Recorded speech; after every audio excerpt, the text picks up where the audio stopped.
Their new AI app builder is popping up all the time. Things like Lovable and Base 44 are some of the popular ones. And they let you very quickly build a fully working app with a user interface and a backend with the server code and a database, all from just a prompt. You can literally write something that's 10 words and it will create an app for you. It's fast, it's slick, it's really kind of magical, especially when you look at where we were just a few years ago.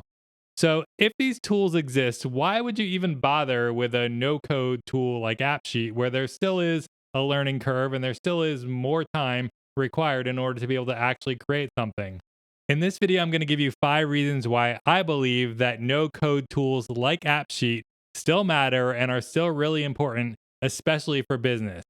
Plus, I'm going to give you one bonus reason that's a little bit more personal, but I think it's just as important. So, reason number one is these AI tools are really just building traditional apps that have traditional problems. So, under the hood, these AI generated apps are really just regular code using the same types of technologies that developers have been working with for years. These are things that you may have heard of, like React and Python and node.js and SQL databases, all the same building blocks that have gone into building traditional tools and custom apps. So you're not actually escaping from any complexity. It's just hidden behind this AI facade around the initial creation of that app. So when something breaks, you just get the AI to fix it for you too, right? Well, reason number two is that when something breaks, fixing it with AI isn't always as straightforward as it might seem.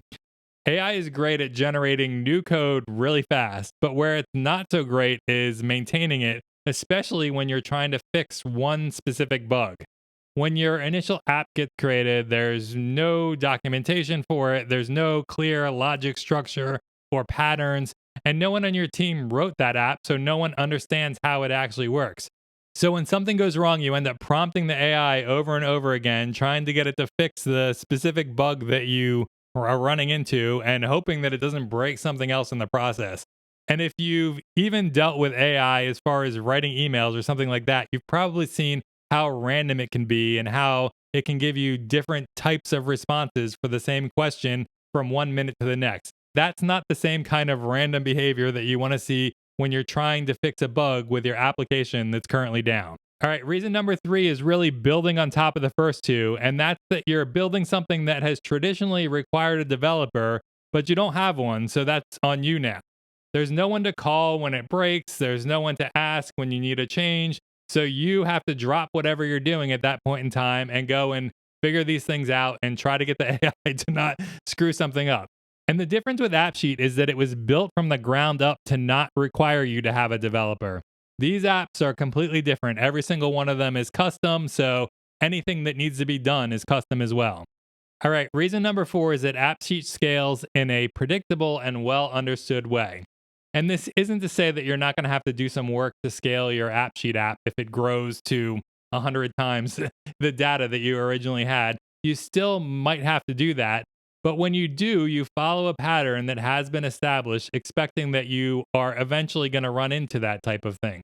With these AI generated apps, the AI isn't really thinking about that up front. It's trying to build you something as quickly as it can to meet the requirements that you specifically defined. And scaling is a different problem for a different time. And since, again, each one of these apps is unique, you're going to have a different type of scaling required each time, and you might end up having to just rewrite the app and completely start over again because the way that it's set up just wasn't designed for where you've eventually ended up. All right, reason number five is that even though AppSheet has constraints specifically on the user interface that often frustrate people, those things are actually guardrails. So AppSheet doesn't let you just build anything. And again, that's a feature, a simplicity feature. It forces you into a clean, maintainable structure so you're not having to write custom logic and dealing with fragile APIs or configuring frameworks and doing all these types of things that you have to do in custom apps. And because of that, if something breaks, you can almost always go in and fix it yourself. The system was designed for that. And there's documentation for the exact types of problems that you might run into and explanations on how to handle those problems. With these AI tools, since everything is custom, it's a complete free for all. Every app is a one off, and every fix is a one off as well. All right, those are the five main reasons. And the bonus reason is that with AppSheet, you're actually building something of your own. When you use AppSheet, you're not just giving it 10 words to describe what you want and just getting some mass produced output to it. You're learning how to actually build something, and then you're actually building it. You set it up yourself, you configure it yourself, you debug it yourself, you understand exactly what it is. It's your system, it's tailored to you and your work, and there's a real sense of pride that comes with that. So, does AppSheet still matter in this new AI world? I definitely think that it does, again, especially for business. And I think that it will continue to because all of the problems that we just discussed aren't going away anytime soon. These AI tools are great for prototypes, experiments, or quick non critical tools. But if you're building something that your business actually depends on and something that really needs to work all the time and that you can grow and evolve on, AppSheet is really designed for that and is still great for that. It's stable, it's predictable, and it's made for you to be able to manage it and the growth of it yourself. All right, that's all I got for today. As always, thanks for watching and happy building.